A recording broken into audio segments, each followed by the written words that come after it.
The moonlight danced across the dark waters as Emma's whispered words hung in the air between them.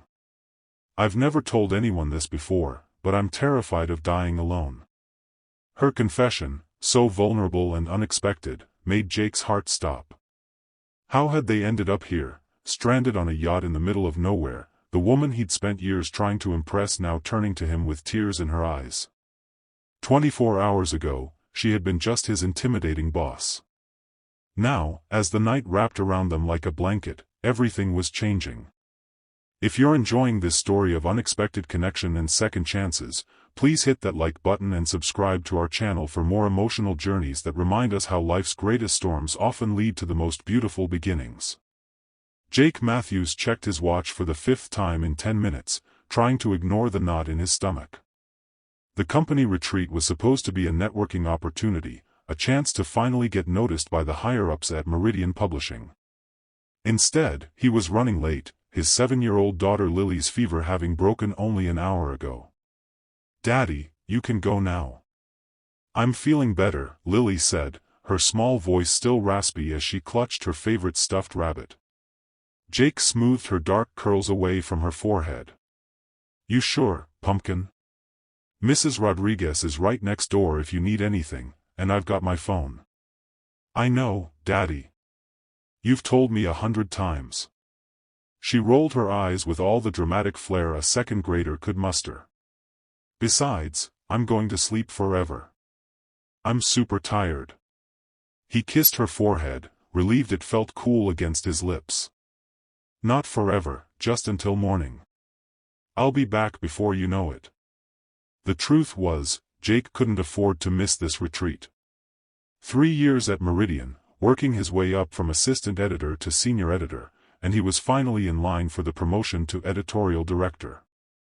A position that would mean better hours, better pay, and most importantly, better stability for Lily.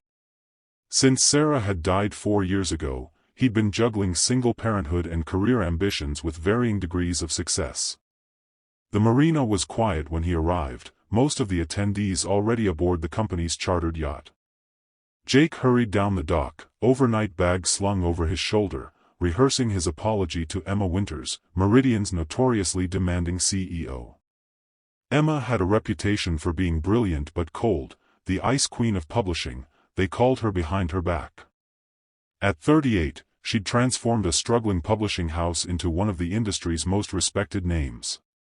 Jake had only interacted with her directly a handful of times, each occasion leaving him feeling like he'd been thoroughly assessed and found wanting. "Matthews." Cutting it close. Her voice, crisp and authoritative, stopped him in his tracks as he stepped onto the yacht. Emma stood at the railing, champagne flute in hand, the evening breeze playing with her auburn hair. Unlike the rest of the attendees in casual cruise wear, she wore tailored black pants and a silk blouse, as if this were just another board meeting. "Ms. Winters, I apologize for the delay. My daughter was sick, and I—" "Your daughter? Lily, correct?" Emma interrupted, surprising him by knowing his child's name. "Nothing serious, I hope. Just a fever." "She's better now." Emma nodded once. "Good. The presentations begin in 30 minutes. Your cabin is below deck, 3rd door on the right." She turned away, conversation clearly over. Jake exhaled slowly. That had gone better than expected. He found his cabin, small but comfortable, and quickly changed into something more appropriate for an evening of corporate mingling. By the time he emerged, the yacht was already moving away from the harbor, the city lights growing distant. The next few hours passed in a blur of presentations, networking, and strategic conversations about Meridian's future. Jake delivered his pitch for a new digital imprint targeting young adult readers, aware of Emma's intense gaze from the back of the room. He couldn't read her expression, but at least she hadn't walked out. It was nearly midnight when the party began to wind down. Most of the executives had retired to their cabins, leaving only a few diehards at the bar. Jake stood at the stern, nursing a whiskey and watching the moonlight on the water. The yacht was anchored for the night in a sheltered cove, the gentle rocking almost hypnotic. Your presentation was impressive. Jake turned to find Emma beside him, her own glass now filled with what looked like water. Thank you, Ms. Winters. Emma, please. We're not in the office. She leaned against the railing. You've been with us 3 years now. 3 years, 4 months. And before that, you were at HarperCollins? Jake nodded, surprised she knew his background. Until Sarah, my wife, got sick. I needed something closer to home, more flexible hours. Cancer, wasn't it? Her voice had softened slightly. Yes. Pancreatic. It was, quick. Even now, the words felt inadequate to describe those terrible months. Emma was quiet for a moment. I lost my sister to the same thing 5 years ago. The personal revelation caught Jake off guard. In 3 years, he'd never heard Emma mention family. Before he could respond, a sudden jolt rocked the yacht. They both grabbed the railing as the lights flickered, then went out completely. Emergency lights came on seconds later, casting everything in an eerie blue glow. What the hell was that? Emma's CEO voice was back. The yacht's captain appeared, his face grim. Ms. Winters, we've hit something, possibly a submerged container. The hull's damaged, and we're taking on water. How serious? Serious enough. I've sent out a distress signal, but we're at least 4 hours from the nearest Coast Guard station. I need everyone to put on life jackets immediately. The next 30 minutes were chaos. The yacht was indeed sinking, though slowly enough that there was time to evacuate everyone into the lifeboats. Jake helped coordinate, making sure all 23 attendees were accounted for. Matthews. Emma called over the noise. The captain says one of the lifeboats is damaged. We're 1 seat short. Jake's stomach dropped. What's the plan? The Coast Guard is sending helicopters, but they won't be here for hours. Most of the lifeboats are heading for a small island about 2 miles east. It's uninhabited but safe. And the remaining person? Emma's expression was unreadable in the emergency lighting. The yacht will stay afloat for several more hours. Someone needs to stay and keep the emergency beacon active until help arrives. I'll stay, Jake said immediately. No, I will. I'm the CEO. This is my responsibility. With all due respect, Emma, I was an Eagle Scout and I'm a strong swimmer. If something goes wrong, I have better odds. Their argument was interrupted by the captain. We need to launch the lifeboats now. The yacht's listing badly. Emma made a split-second decision. We'll both stay. The rest of you, go. The captain looked like he wanted to argue but nodded curtly. Keep the emergency radio on channel 16. Help will come. As the lifeboats pulled away, Jake turned to Emma in disbelief. Why did you do that? You didn't need to stay. Neither did you, she countered.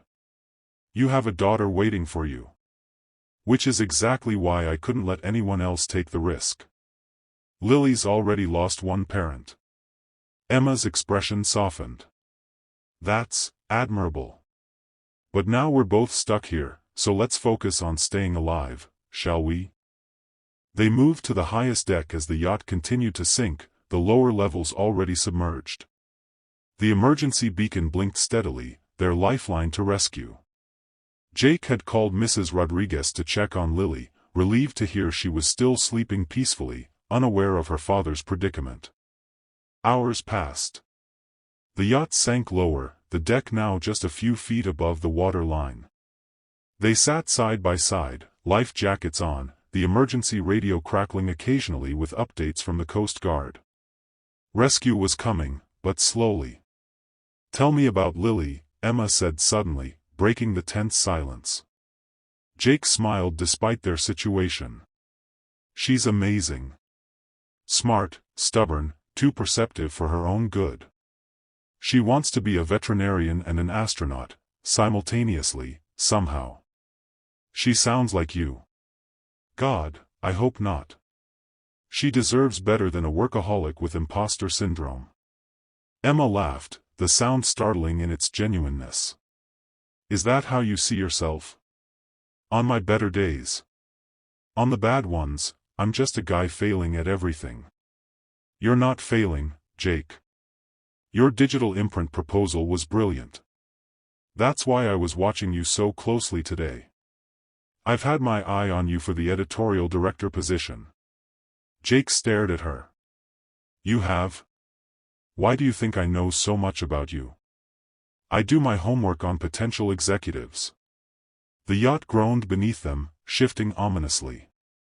We should move to the life raft, Jake said, eyeing the small inflatable craft they'd prepared as a last resort. This thing could go under completely any minute. They carefully transferred the emergency beacon and radio to the life raft and climbed in just as the yacht's deck slipped beneath the waves. The night was clear but cold, the stars brilliant above them. They drifted, tethered to the partially submerged yacht by a rope, waiting. I hate the ocean, Emma said after a while, her voice smaller than Jake had ever heard it. Bad experience? You could say that. My father drowned when I was 12. Sailing accident. Jake looked at her with new understanding. And yet you organized a yacht retreat? Exposure therapy, she said with a wry smile. My therapist's idea. Face your fears and all that. How's that working out for you? About as well as you'd expect. She gestured at their sinking vessel. They laughed, the absurdity of their situation momentarily overriding the danger. As midnight passed and the temperature dropped further, they huddled together for warmth. Jake was surprised by how natural it felt, this new intimacy with a woman he'd previously found intimidating. Can I ask you something personal? Emma said, her breath warm against his neck. I think being stranded at sea together earns you that right. Why haven't you dated since Sarah died? Office gossip says you've turned down every setup attempt. Jake was silent for a long moment. Partly for Lily. I didn't want to confuse her with a parade of women who might not stick around. But mostly. I don't know. It never felt right. You're afraid, Emma said, not unkindly. Aren't you? I've never seen you with anyone in 3 years. It was Emma's turn to be quiet. When she finally spoke, her voice had that vulnerable quality he'd never heard before tonight. I've never told anyone this before, but I'm terrified of dying alone. The confession hung between them. I've spent my entire adult life building Meridian, and somewhere along the way, I forgot to build anything else. Jake looked at her, really looked at her, for perhaps the first time. Without her power suits and boardroom confidence, Emma Winters was just a woman with fears and regrets, like anyone else. We're not going to die here, he said firmly. That's not what I meant. She met his gaze. Even if we survive this, I'll go back to my empty penthouse and my 60-hour workweeks. And for what? So the board can replace me with someone younger the minute our numbers slip? You could change that. It's not too late. Says the man who hasn't dated in 4 years. Touché. Jake smiled. Maybe we both need to be braver. The radio crackled to life, startling them both. The Coast Guard, announcing they were 30 minutes out. Relief flooded through Jake, followed immediately by an unexpected pang of regret. Once rescued, would this newfound connection with Emma disappear? As if reading his thoughts, Emma said, when we get back, I'd like to meet Lily properly. If that's okay with you. She'd like that. She's been curious about Daddy's boss lady for ages. Daddy's boss lady? Emma raised an eyebrow. Her words, not mine, Jake laughed. The rescue helicopter appeared on the horizon, its searchlight cutting through the darkness. As they prepared to be lifted to safety, Emma reached for Jake's hand. Thank you, she said simply. For what? For seeing me. Not the Ice Queen, just me. The Coast Guard rescue was efficient and quick. By dawn, they were back on solid ground, wrapped in blankets and drinking hot coffee. The other retreat attendees, safely evacuated to the small island, would be picked up next. Jake called Mrs. Rodriguez again, relieved to hear Lily was still asleep, her fever completely gone. Emma sat beside him in the Coast Guard station, looking surprisingly composed despite their ordeal. "I've been thinking," she said, "about being braver. And I'd like to start with dinner. You and Lily. My treat." Jake smiled. "I think we'd both like that." 3 months later, Jake stood in his kitchen, watching as Emma helped Lily with her science project. The promotion to editorial director had come through, but that wasn't the biggest change in his life. The woman he'd once found intimidating was now a regular presence in their home, her laughter filling spaces that had been silent for too long. "Daddy, Emma says we can get ice cream if we finish this today," Lily announced, her face alight with excitement. "Does she now?" Jake caught Emma's eye over Lily's head, sharing a private smile. Later that night, after Lily was asleep and they sat together on his small balcony, Emma leaned her head against his shoulder. "I never expected this," she said quietly. "What? Dating an employee? I'm pretty sure HR is still in shock." She laughed. "No. Finding someone who makes me feel safe enough to be myself." Jake kissed her gently. "Sometimes the best things happen when we're thrown completely off course." As they sat together under the stars, Jake thought about that night on the sinking yacht, about Emma's midnight confession and his own fears. They were both still learning, still healing, but no longer alone in the process. Sometimes life storms don't just change our course, they bring us exactly where we need to be. If this story touched your heart, please like and subscribe for more tales of unexpected love and second chances. Remember that sometimes, our greatest challenges lead us to our greatest blessings, and it's never too late to open your heart to new possibilities.